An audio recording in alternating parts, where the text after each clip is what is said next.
Gusto ko pong ipangaral sa atin ang isang bagay na kailangan natin bilang mananampalataya na maranasan sa buhay.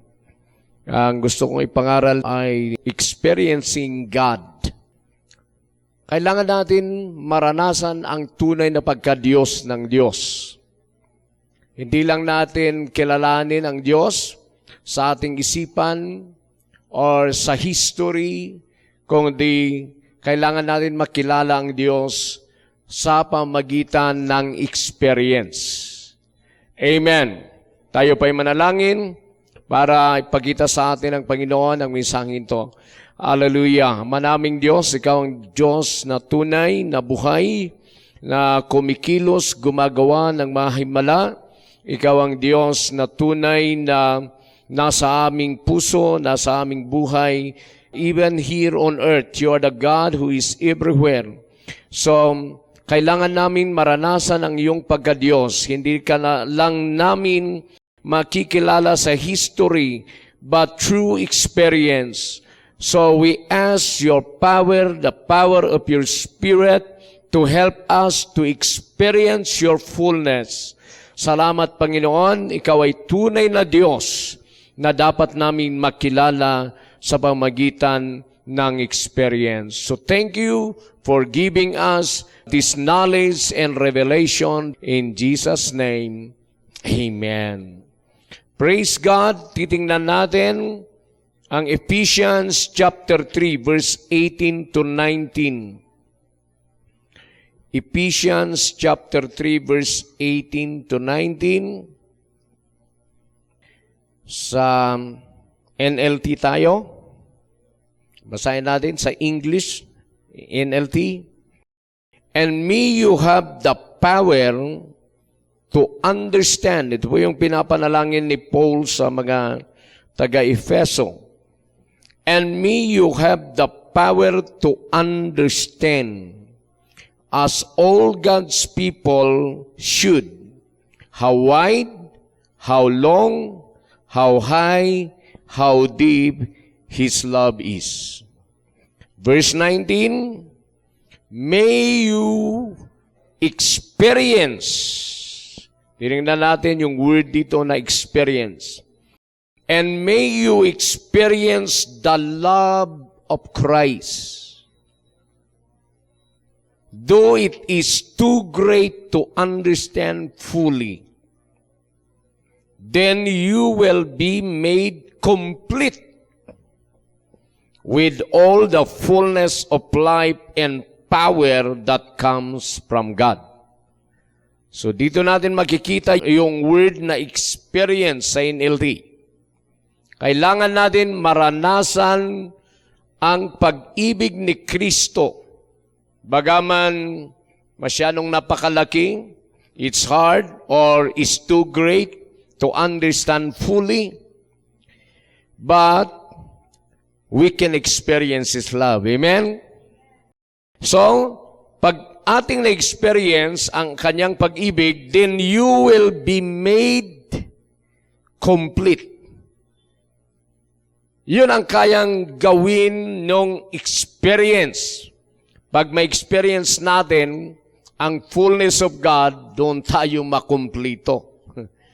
Yung tunay na kaunawaan, yung tinatawag na understanding, knowledge, yung experience ang nakapagbibigay ng kumplito na knowledge. Pag wala kang experience, hindi kumplito ang knowledge mo sa Diyos. So ang Diyos ay hindi lang natin pinapakinggan sa history, hindi lang natin sinasabi na may Diyos sa ating isipan, kundi kailangan natin ma-experience ang Kanyang pagka-Diyos. Yun ang kailangan natin maranasan bilang Kristiyano.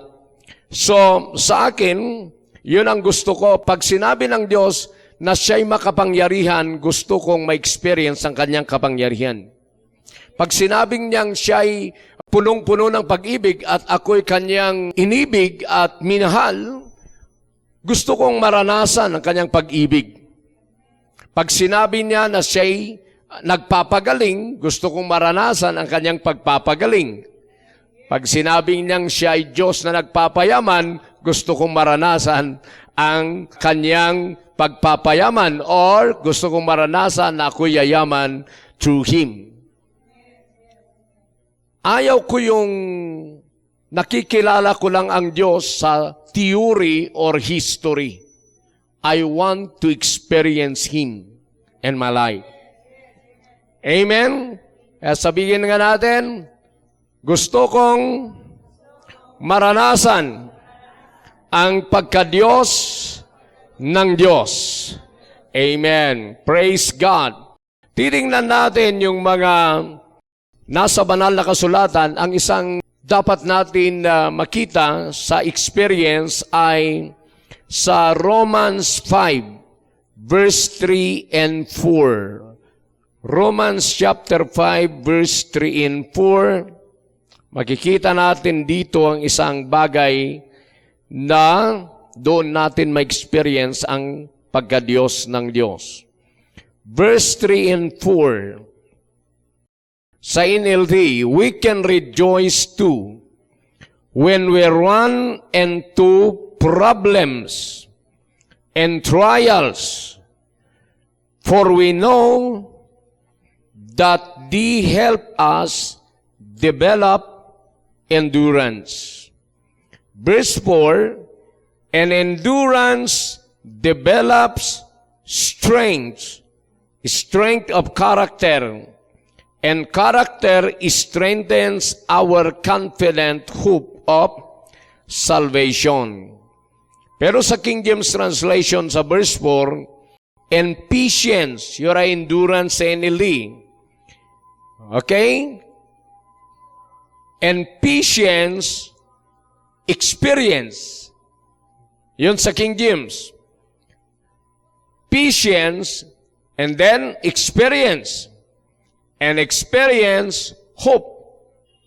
Pero sa NLT, endurance, yun ang patience, develops strength of character. And character strengthens our confident hope of salvation. Ibang ibig sabihin dito?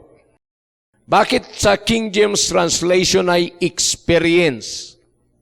Kasi ang topic dito ay tungkol sa trials, tribulation sa verse 3. Ang trials ay nagpuproduce ng endurance. Balikan natin sa verse 3. We can rejoice too when we run into problems in trials. So trials, problem in trials. For we know that the trials and problems, they help us develop endurance or patience. At pag na-develop na yung endurance, ang susunod dito ay character, produces character. Pero sa King James, endurance or patience and experience. Kasi sa trials and problems, doon natin ma-experience ang pagka-Diyos ng Diyos. Doon natin maranasan or ma-experience ang pagkilos ng character of God in our lives. Pag tayo'y nasa trials and problems, doon ma-develop yung patience of God. Character, doon mo ma-experience kung ano talaga yung patience na sinasabi ng salita ng Diyos. Amen. Pag wala kang trials and problems, hindi mo may experience ang patience and endurance of God. Amen. So kailangan natin na ma-experience kung ano talaga ang patience, ano talaga yung endurance. Okay, pariho naman yun eh. Endurance, patience, or kung ano yung strength of God. Kasi sinasabi natin kumisan, God is the strongest one. God is the God of strength. Pero saan natin may experience in strength, yung strength ng Diyos? Kung tayo'y nasa problems in trials. Because the strength of God ay hindi lang strength of our physical body. Nakakatulad ni Samson. Ang isang strength of God ay siya ay matibay. In times of problems, in times of trials, ay hindi kailanman manlulupaypay ang Diyos. Amen? That's the strength of God. Kaya doon natin ma-experience. So I want to experience His patience. I want to experience His strength. So kahit in times of trials, in times of problems, gusto kong ma-develop sa akin, ma-experience ko yung patience and endurance or strength of God. So you need to experience the strength of God. Hallelujah! Praise God! So doon natin ma-experience His strength, His character. Kasi hindi lang natin sinasabi ng Diyos, He is love, He is joy, He is peace, He is patience, He is, ano ba? Ang pagka-Diyos ng Diyos na hindi naman natin nararanasan talaga yun sa ating buhay. Alam nyo, kung hindi mo mararanasan ang karakter ng Diyos, kung hindi mo ma-experience talaga, kung hindi ma-produce sa iyong buhay yung karakter ng Diyos, hindi ka maging matibay. Yung taong matibay, yung punong-puno ng experience. Amen? Kaya kailangan natin ma-experience ang pagka-Diyos ng Diyos, ang kanyang karakter. Okay. For example, forgiveness. God is a God of forgiveness. Amen? Siya ay Diyos na nagpapatawad. Kailangan din natin ma-experience ang pag-uugali ng Diyos na He is the God of forgiveness. Pag hindi mo yan naranasan na ikaw ay magpatawad sa pamamagitan ng character of God, hindi mo yan talaga alam.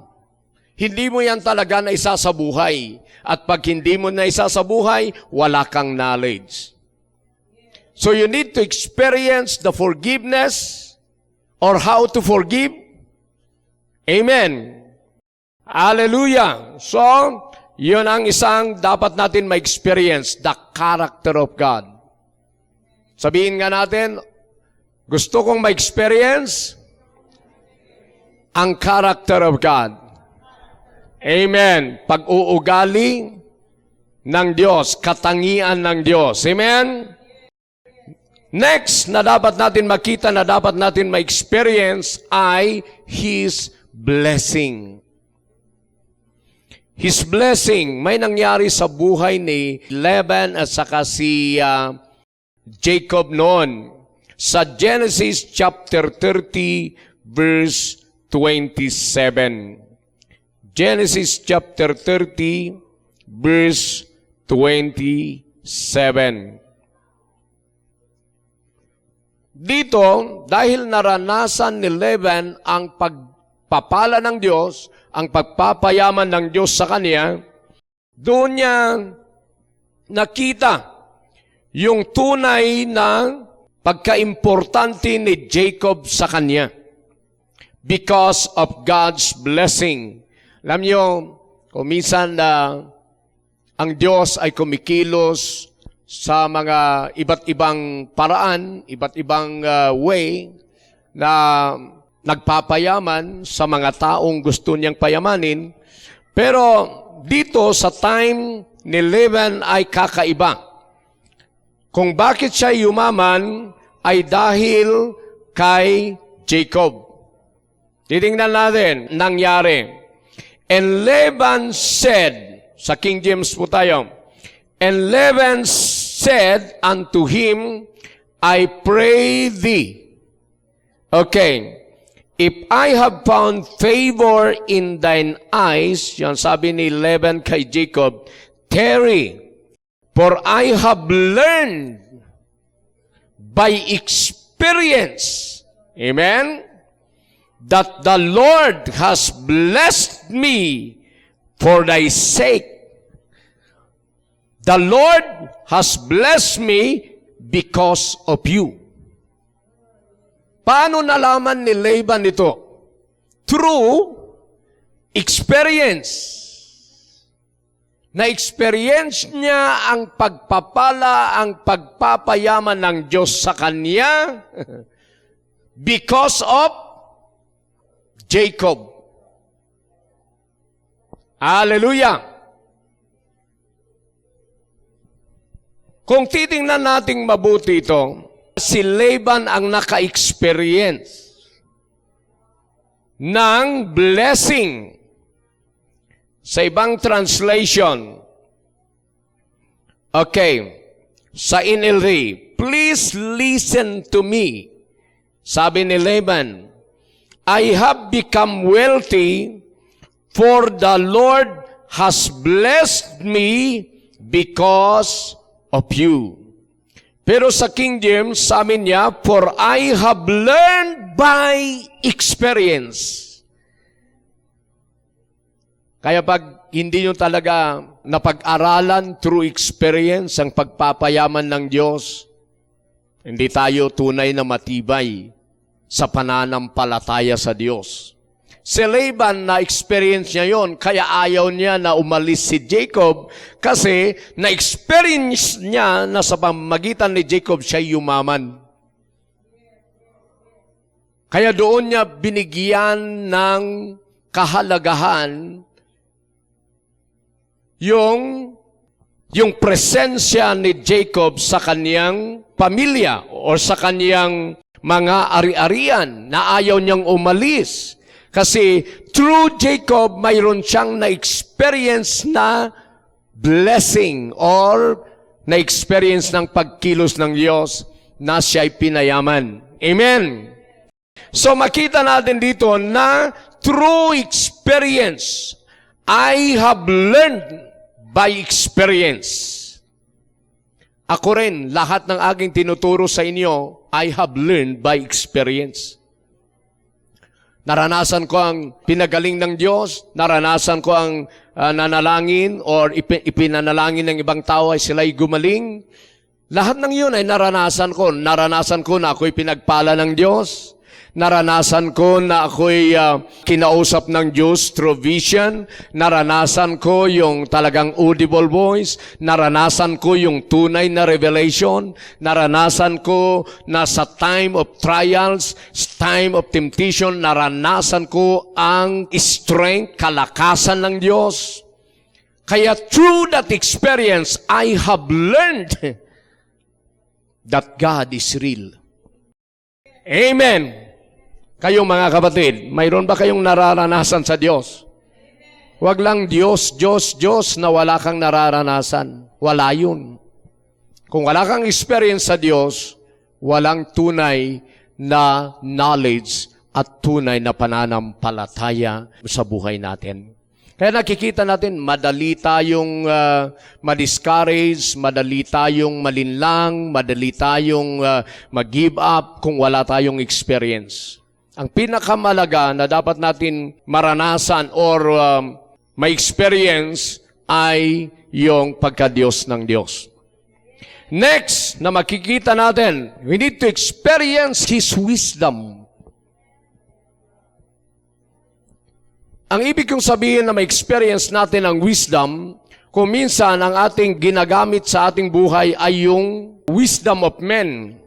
Lagi kong sinasabi, the wisdom of man ay hindi niya kayang kilalanin ang tunay na pagka-Diyos ng Diyos. Wisdom of man is foolishness unto God. Kaya kailangan natin maranasan ang wisdom of God. Kung paano talaga ang pagkilos ng wisdom of God sa atin. Yun ang naranasan ni Solomon. Amen. Praise God. Sa Ecclesiastes chapter 1, verse 16. Tingnan natin ito. Ecclesiastes chapter 1, verse 16. Hallelujah. Sa King James translation, I commune with my own heart. Ano? Nakipag-communion siya sa kanyang puso. I commune with my own heart, or I said to myself, saying, Lo, I am come to great estate, and have gotten more wisdom than all they that have been before me in Jerusalem. Yea, my heart had great experience of wisdom and knowledge. Makita natin sa last part ng verse 16 sa King James. My heart had great experience of wisdom and knowledge. Hallelujah! Or sa NIV, sabi niya, I have experienced much of wisdom and knowledge. Yun ang kailangan natin. We need to experience the wisdom and knowledge of God. Yun ang nangyari kay Solomon. Nang nanalangin si Solomon na humingi sa Diyos ng understanding heart or wisdom, talagang ibinigay ng Diyos sa kanya ang knowledge na yon or understanding heart in wisdom na yon. At na-experience niya sa kanyang buhay kung paano mamuhay na full of wisdom and understanding. At doon na na-experience na ganito pala yung marunong na tao. Ganito pala yung full of wisdom and knowledge na tao. Na-experience niya yon at siya'y pinayaman ng Diyos because of that. Kaya yun din ang aking pinapanalangin sa Diyos. I want to experience this wisdom. I want to experience your knowledge and understanding. So I pray, Father God, gusto ko maranasan ito. Hindi ko lang malaman sa aking ulo, kung di maranasan sa aking puso. Kailangan ganyan tayo mga anak ng Diyos. We need to experience God. Sabihin na nga natin, we need to experience God. Amen. His fullness. Kailan maranasan natin ang pagpapayaman ng Diyos katulad ni Laban? Kailan maranasan natin ang wisdom and knowledge of God katulad ni Solomon? Katulad ni Daniel, katulad ni Joseph. Amen. Alam niyo yung mga ganon na talagang na-experience nilang pagkilos ng wisdom and understanding of God? Sila yung malapit sa mga kings, yung mga ganon. Tingnan niyo si Joseph. Because of his wisdom na kumikilos sa kanyang buhay, siya yung nakalapit kay Paraon. At napansin ni Paraon na may kakaiba siyang wisdom and knowledge and understanding. Kaya ang ginawa ni Paraon, ang ginawa nila ay prinomote si Jose. Amen. Si Daniel din ganon, nakita ni Nebuchadnezzar, nakakaiba ang kanyang wisdom. Kasi ang wisdom na kumikilos kay Daniel ay wisdom of God. At talagang nararanasan ni Daniel kung paano kumilos ang wisdom of God sa kanya. Ano ang nangyari? Napansin ni Nebuchadnezzar, siya'y na-promote. Amen. Kaya yung mga taong mga ganito, ma-promote ang mga ganito kahit sa company, kahit dito sa mundong ito. Pag ikaw ay full of wisdom and understanding at talagang nararanasan mo talagang pagkilos ng wisdom na yan, mapupromote ka. Mapapansin ng mga tao yun. Even kings. Amen! Hallelujah! So kailangan natin yun sa buhay natin. Ayun ang sabi ng Proverbs sa chapter 4 and chapter 8, makikita natin wisdom. Yung wisdom ay doon naghahari yung mga hari. Amen? Doon yung mayaman, yung mga mayayaman. Oh, praise God. Pero sa akin, ayaw ko lang yung sinasabi na God is the God of wisdom. Siya ang nakakaalam ng lahat ng bagay. Pero yung wisdom na yon ay hindi ko naman nag-experience kung paano yung kumilos sa aking buhay. Kaya ang ginagawa ko, ako'y nananalangin, oh Lord, I need your wisdom. Jesus is your power in your wisdom in my life. I pray for the manifestation of your wisdom. I want to experience your wisdom. I want to walk in this wisdom. Amen. Hallelujah. So we need to experience God, His love, His power, His wisdom. Amen. His blessing. Hallelujah. Amen. So kailangan natin lahat ito. We need to experience the fullness of God. Balikan natin yung Ephesians chapter 3 na yon. Ephesians chapter 3, verse 19. Hallelujah. Sa NLT, the verse 19.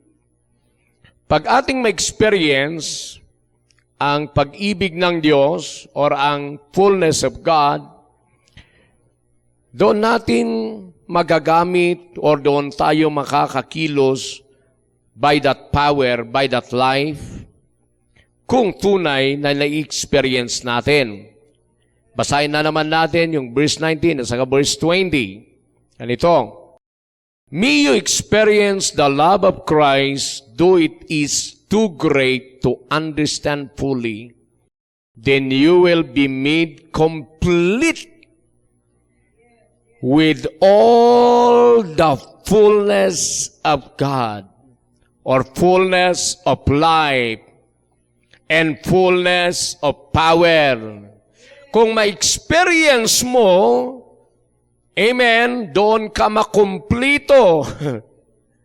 Amen? Doon mo maranasan yung complete na fullness of God's life and power that comes from God.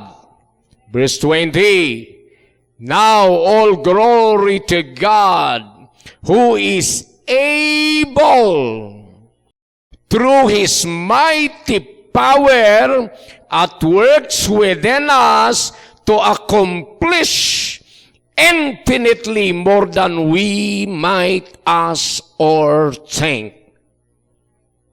Amen. Anong nakita niyo doon? Pag ating ma-experience sa kanyang pag-ibig sa verse 19, ito ang mangyayari sa atin, verse 20. Inuulit ko, pag ma-experience natin ang fullness of His life, fullness of His power sa verse 19, through experiencing His love, ito yung verse 20, ito ang mangyayari sa buhay natin. Ang Diyos na nakagagawa sa lahat ng bagay, now unto Him that is able to do exceeding abundantly above all that we ask or think, according to the power that worketh, where? Within us. Pag ma-experience mo ang fullness of God, yung fullness of God na na-experience mo, saan kikilos? Worketh within you. Hindi na lang sa labas. Hindi na lang sa labas kikilos ang Diyos, kundi within us. Yan ang napakaganda dito. Pag ang knowledge mo sa Diyos ay true experience, you've learned it, true experience, ang pagkilos ng Diyos within you. Sa loob mo. At ang kaya niyang gawin, yung higit pa sa kaya mong hingin or isipin. Yun ang mangyayari sa taong nakaka-experience sa fullness of God. Hallelujah! Praise God! Kaya ang gusto ko sa Diyos ay makilala ko siya through experience. May dalawang experience na gusto kong ibigay or ituro sa inyo. Yung experience, yung unang experience in this physical realm.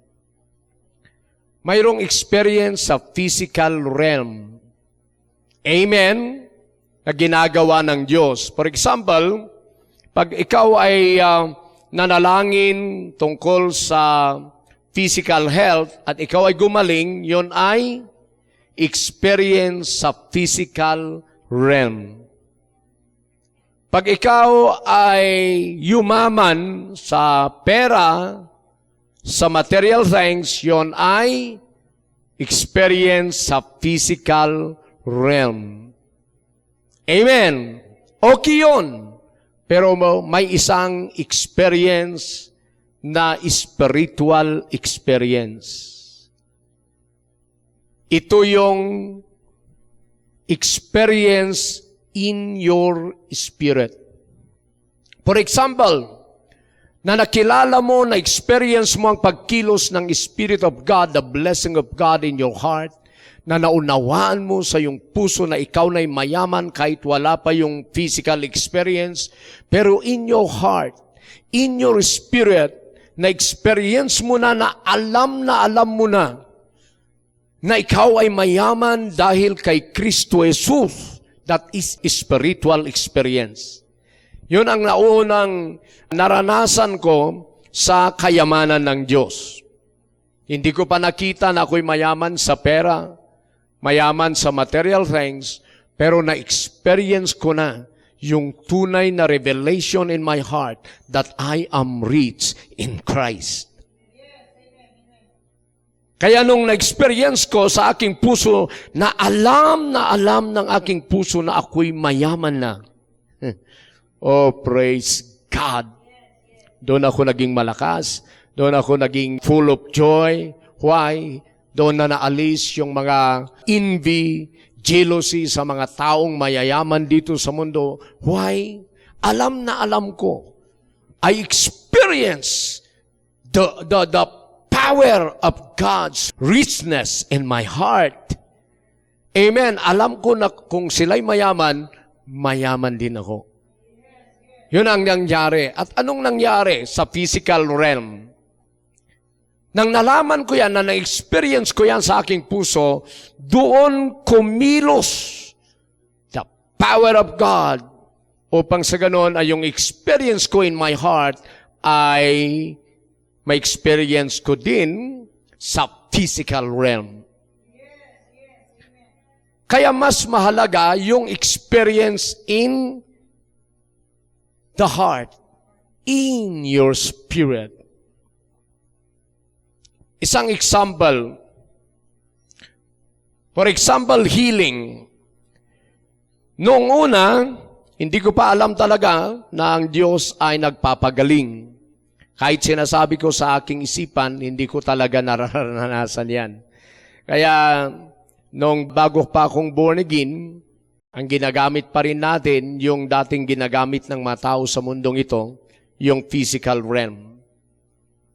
Pero, nang ako'y nabaptize ng Holy Spirit, ako'y tumanggap ng baptism ng Holy Spirit at lumabas ang evidence na speaking in tongues, nagkaroon ako ng experience na kakaiba.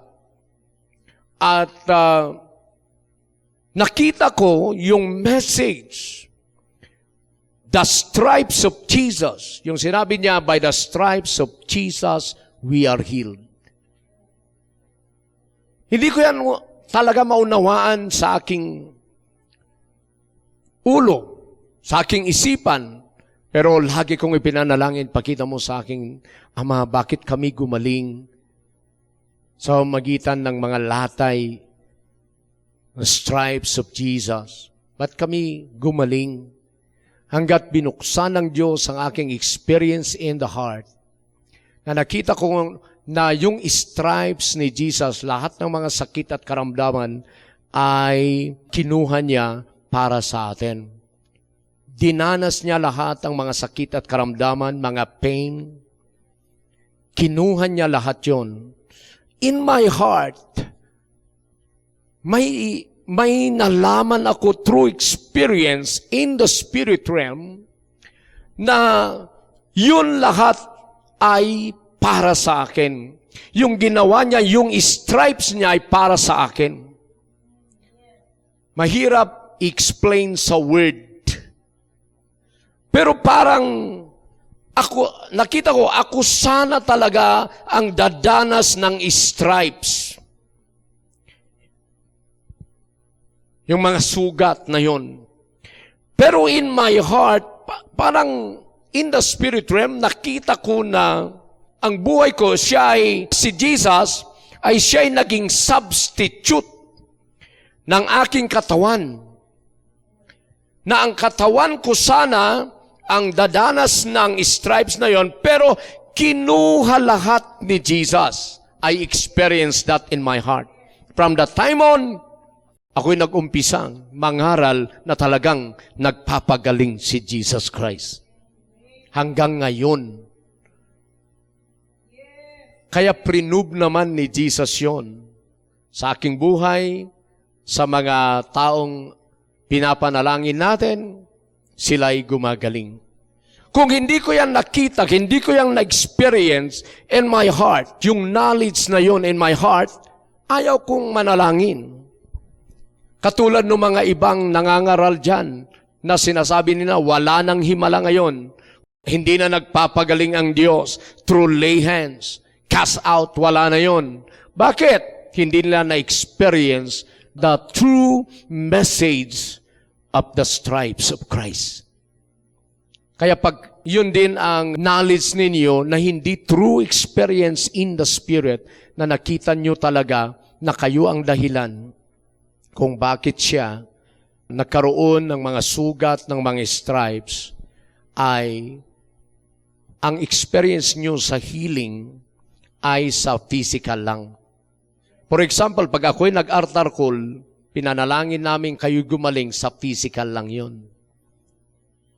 Kaya pag kayo'y magkakasakit muli, for example, hindi natin pinapanalangin na ganun, kailangan mo na naman ang manalangin para sa'yo. Pero pag na-experience mo ang true knowledge sa ginawa ni Jesus sa'yo, pwede mong gamitin yan in your personal life, in your own body. Hallelujah! Kayong mga iba, sabi nila, may pastor na nagtatanong, sabi nila sa akin, bakit marami naman akong pinanalangin na may sakit, sila naman ay gagaling. Pero pag ako ang nagkasakit, sabi nila, bakit hindi ko magamit?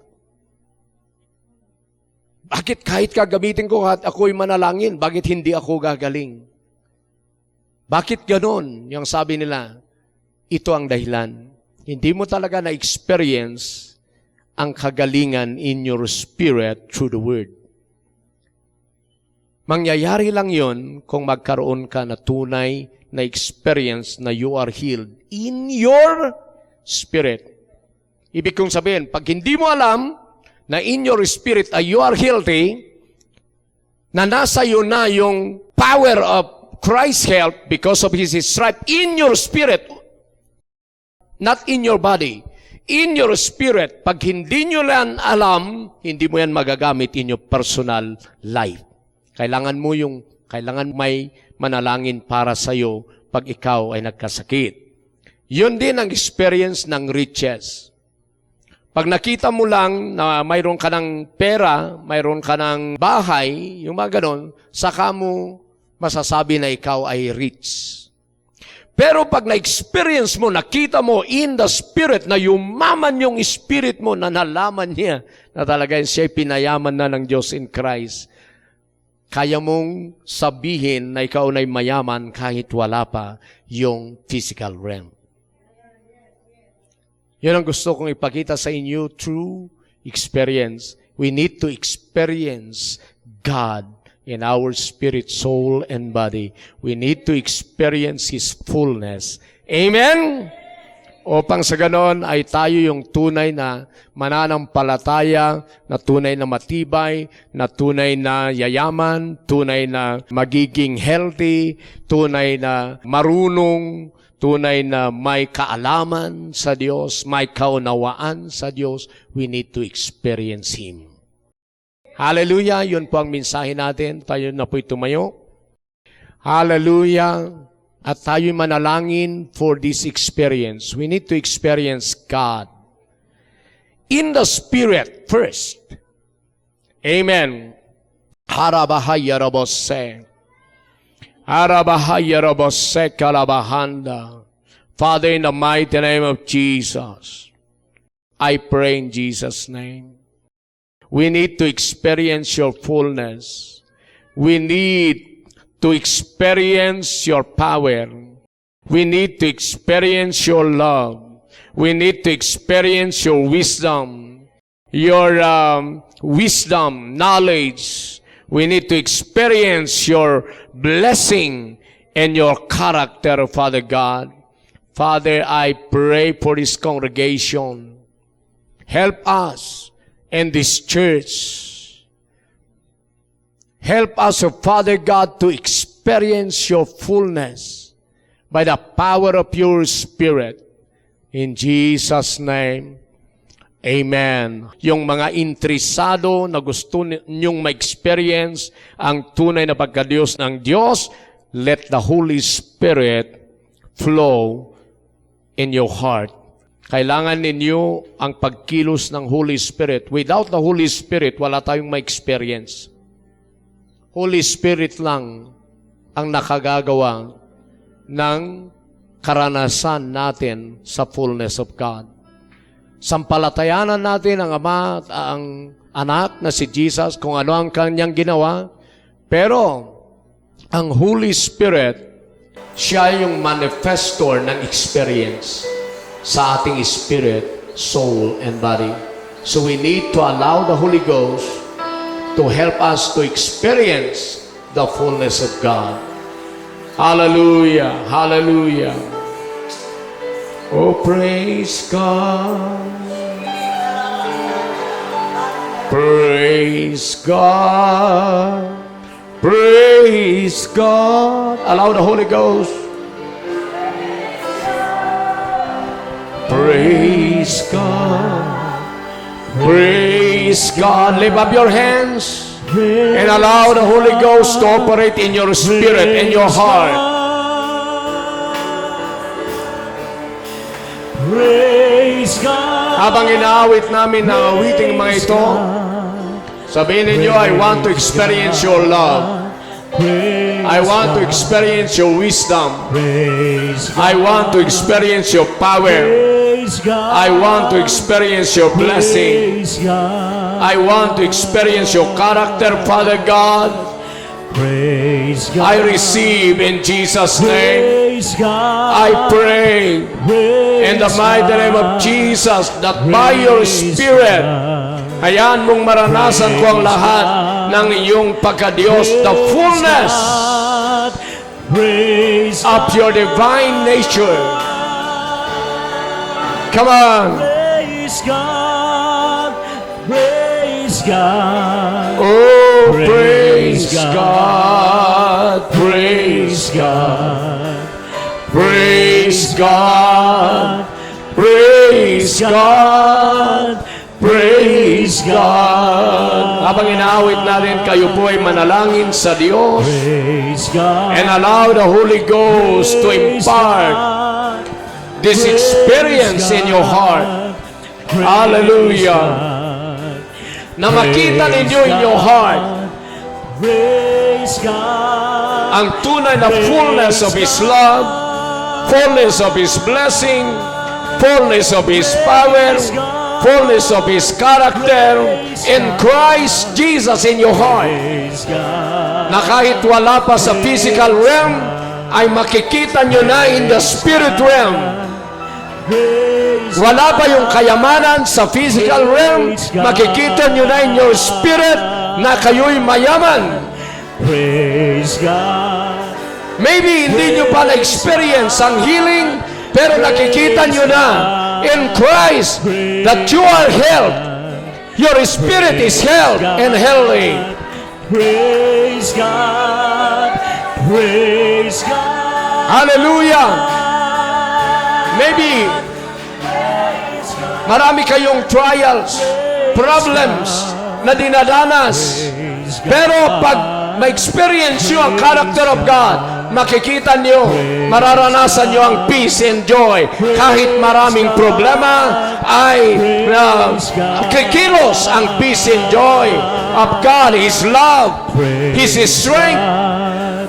Praise God. Hindi nyo mapapansin ang mga problems na yan.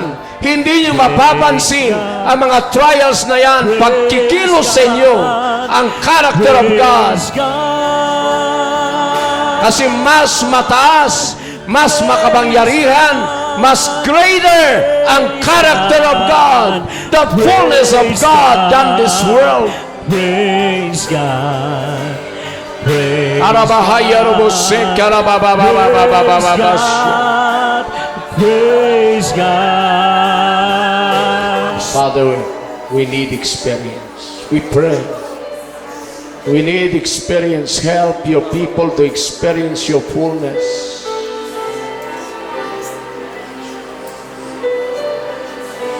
Kailangan namin maranasan ang iyong pagka-Diyos. Dahil hindi ka nakikilala sa history or theory. Makikilala ka lang namin through experience.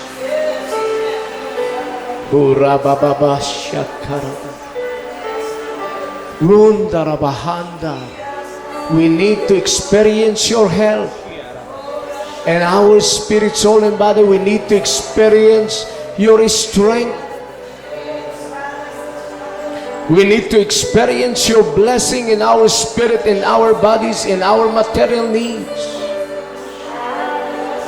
We need to experience your character, your patience and endurance. This is what we need in these last days. This is what we need in this world, because this world is full of trouble. This world is evil. So we need to experience your fullness, Father, and our spirit, soul, and body. Hundarabahaya raboseka.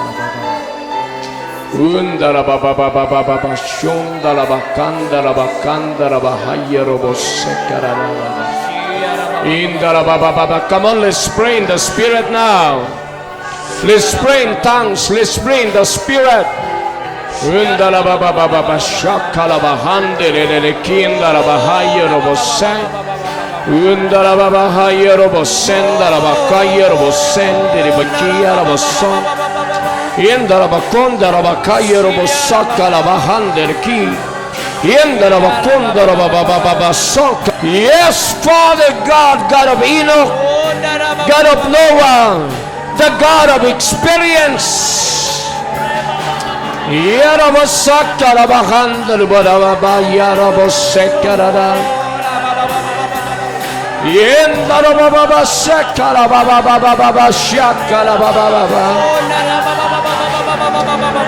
Hallelujah, that's the power. Allow the power of God to penetrate in your spirit, soul, and bodies, in your finances,